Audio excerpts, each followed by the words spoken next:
Wouldn't that be great? We could have fires in the street here. Okay, if you want to stop all discretionary spending, that's great. Let's just take out the unions and the communists that are here just like they are in Europe and just look at this.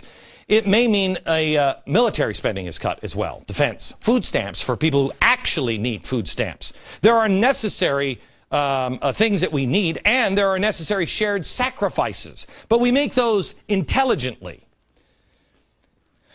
We need more people that are prepared, because there are far too many Americans that have not heard the captain say, prepare for landing because this baby's going down. Oh, that's right. He can't hear that because the captain's not telling you that. They leave that to a passenger who's in like 13E. And everybody else is going, can you tell that passenger he's freaking the kids out? Well, guess who gets blamed for all the misery when the Republicans say they're not going to raise the debt ceiling?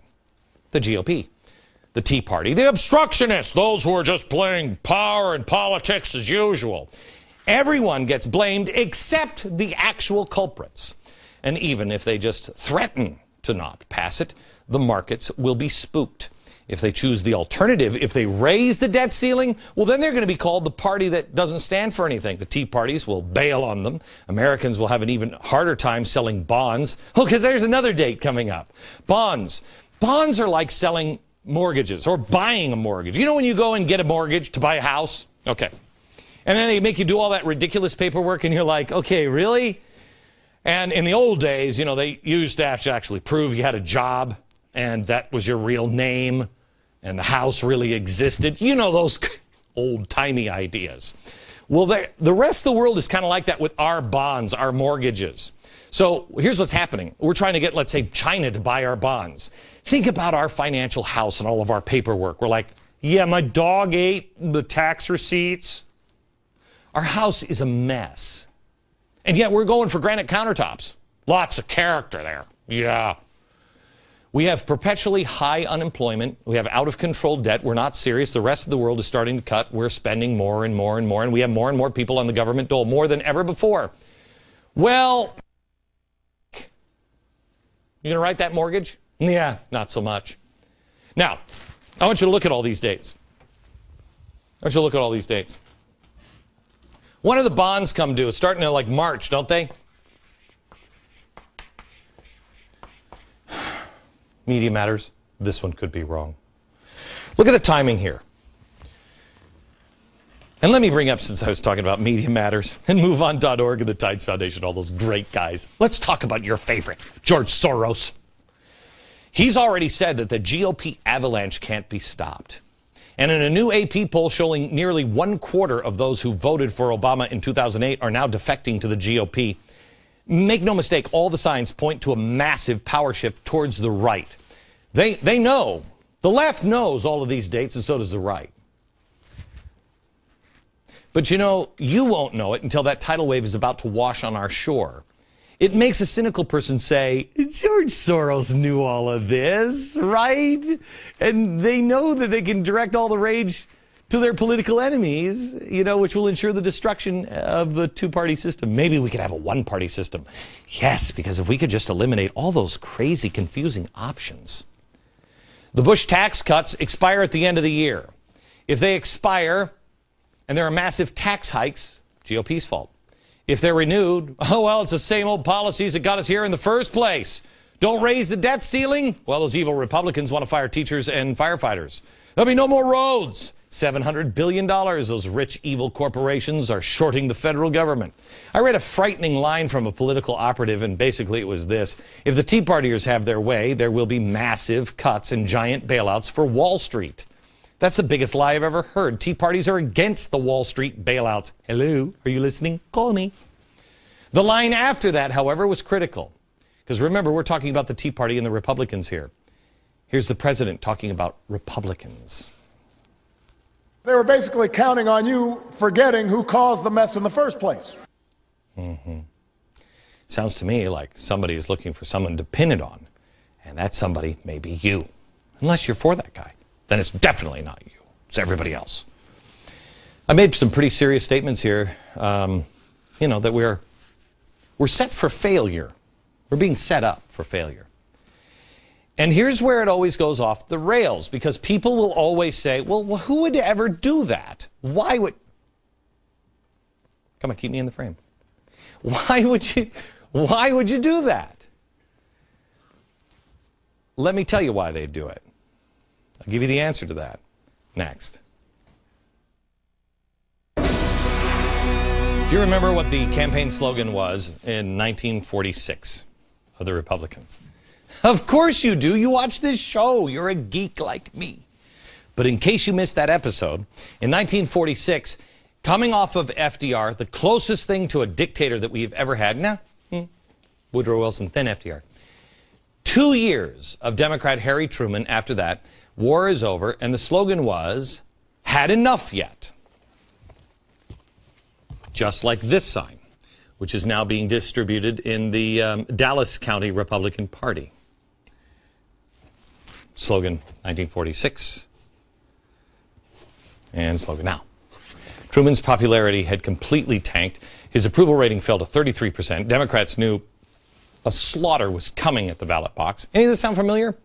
And the Republicans indeed took control. They picked up 55 seats. Wow, I just read just the other day that they're predicting that the Republicans will pick up 55 seats.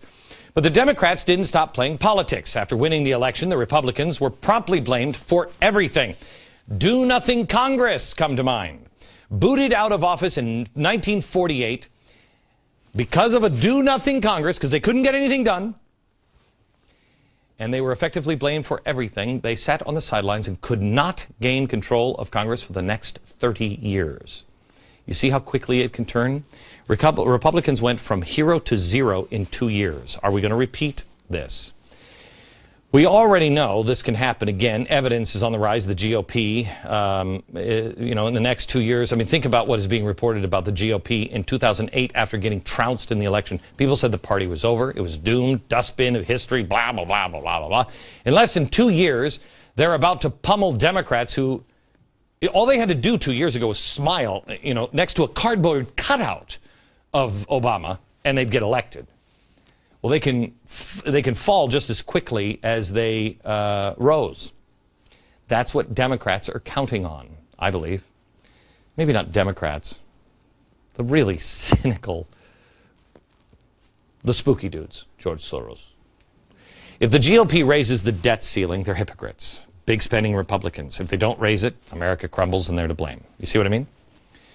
So, when you're going to lose, blame the other party for the mess. But secondly, you also have to profit off the loss. Yes, spooky dude, George Soros. I want to tell you something here about George Soros, and I want you to watch for this as watchdogs. Is it just a coincidence that he called for a managed decline of the dollar?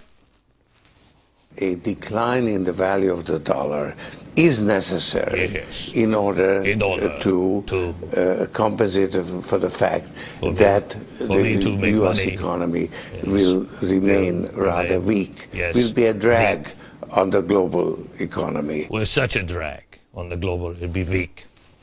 The dollar has been in steady decline for its 5th straight week. It's almost like it's managed decline.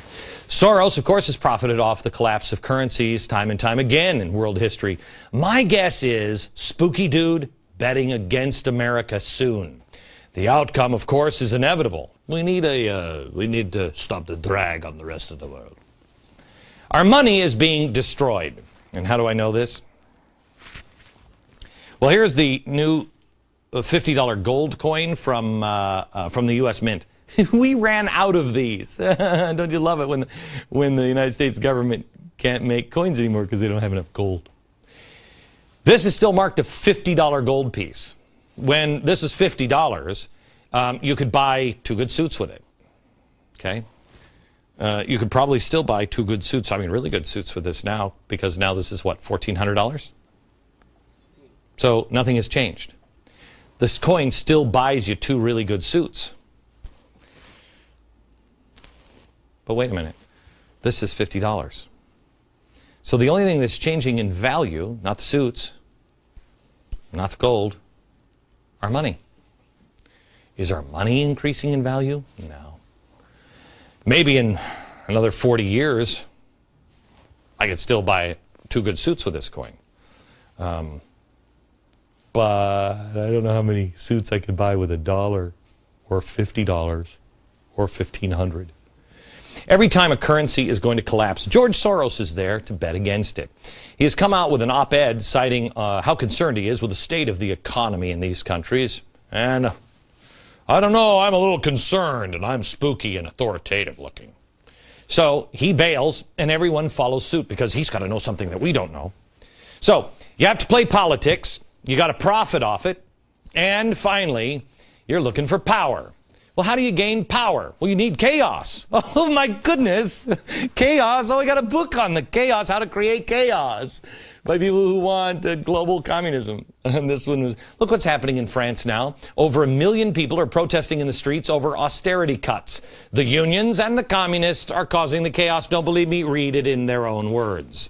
I'm going to do a show on this book here in the next couple of weeks, and I can guarantee you a new version of this book exists. Who are the radicals that you're hearing about in the media today? You, the Tea Parties, not these people. No, these people are fine. They don't really exist. You are the radical. America has no idea what real radicals look like.